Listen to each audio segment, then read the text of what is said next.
দেখুন, মঙ্গলে বঙ্গে হাওয়া কিন্তু গরম। ভোট সফরে তৃণমূল বিজেপির 3 হেভিওয়েট। মঙ্গলেই রাজ্যে বিজেপির সর্বভারতীয় সভাপতি নীতিন নবীন। এদিকে মঙ্গলেই উত্তরবঙ্গ সফরে তৃণমূল সুপ্রিমো মমতা বন্দ্যোপাধ্যায় ইতিমধ্যেই তিনি রওনা দিয়েছেন। আবার মঙ্গলেই পাথর প্রতিমা থেকে সভা শুরু অভিষেক বন্দ্যোপাধ্যায়ের। একেবারে হেভিওয়েট 3 যুযুধান।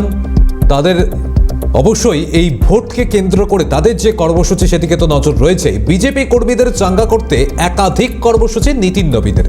বঙ্গ বিজেপির জন্য কোন ভোকাল টনিক দেবেন বিজেপির সর্বভারতীয় সভাপতি সেদিকে অবশ্যই নজর রয়েছে। ইতিমধ্যেই এক দফায় বৈঠক তিনি ইতিমধ্যেই সেরেছেন। পরবর্তীতে আরও বেশ কয়েক দফায় তার বৈঠক রয়েছে। সাংগঠনিক বৈঠকেই বিশেষ করে জোর দিচ্ছেন নীতিন নবীন। কীরকম ভোকাল টনিক তিনি দিচ্ছেন অবশ্যই সেটা জানার চেষ্টা করব। প্রতিনিধি রেশমি দাস সরাসরি আমাদের সঙ্গে রয়েছেন। রেশমির কাছ থেকে এই মুহূর্তে এই বৈঠক সম্পর্কে জানার চেষ্টা করব। রেশমি, প্রথম দফা একটি বৈঠক হয়েছে নীতিন নবীনের। বৈঠক থেকে কি ভোকাল টনিক নীতিন নবীন তিনি দিলেন সে বিষয়ে কিছু জানতে পারা যাচ্ছে, এবং পরবর্তীতে যে বৈঠকগুলি রয়েছে সেগুলি কখন হতে চলেছে?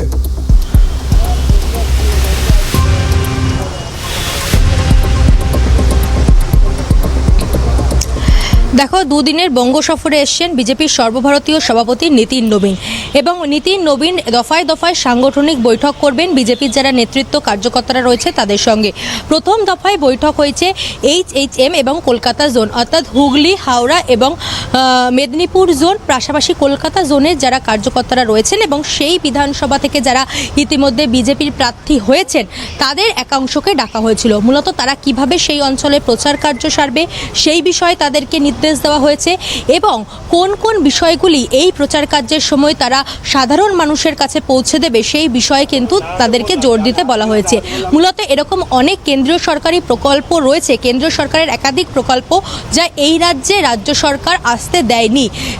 আয়ুষ্মান ভারত প্রকল্প রয়েছে, পাশাপাশি বিশ্বকর্মা যোজনার মতো প্রজেক্ট রয়েছে, একাধিক প্রকল্প রয়েছে যেগুলি এ রাজ্যে আসতে পারেনি। এই প্রকল্পগুলি যদি এ রাজ্যে আসে সেক্ষেত্রে সাধারণ মানুষ কি বেনিফিট পাবে, অর্থাৎ কেন্দ্র সরকারের যে একাধিক প্রকল্প রয়েছে সেই প্রকল্পগুলি সম্বন্ধে মানুষকে অবগত করা, সেগুলোর ওপর জোর দিতে বলা হয়েছে প্রার্থীদের। পাশাপাশি যেই অঞ্চলে বিজেপির ভোট কম সেই অঞ্চলগুলোতে জনসংযোগে এবং সাধারণ মানুষের সঙ্গে নিবিড় জনসংযোগ করতে জোর দিতে বলা হয়েছে। পাশাপাশি প্রথম পর্যায়ে যে বৈঠক সেই বৈঠক প্রায় শেষ পর্যায়ে চলছে। তার পরের ধাপে যেই বৈঠক শুরু হবে, মূলত বিজেপির যে আইটি সেল রয়েছে, বিজেপির আইটি সেলের যারা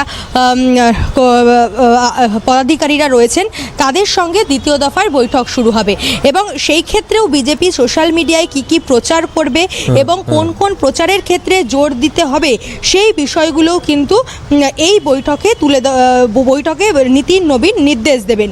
পাশাপাশি তোমাকে জানিয়ে রাখবো যে প্রচারের বৈঠকগুলির দিকে অবশ্যই নজর থাকবে রেশমি। তবে আপাতত ধন্যবাদ জানাচ্ছি তোমাকে।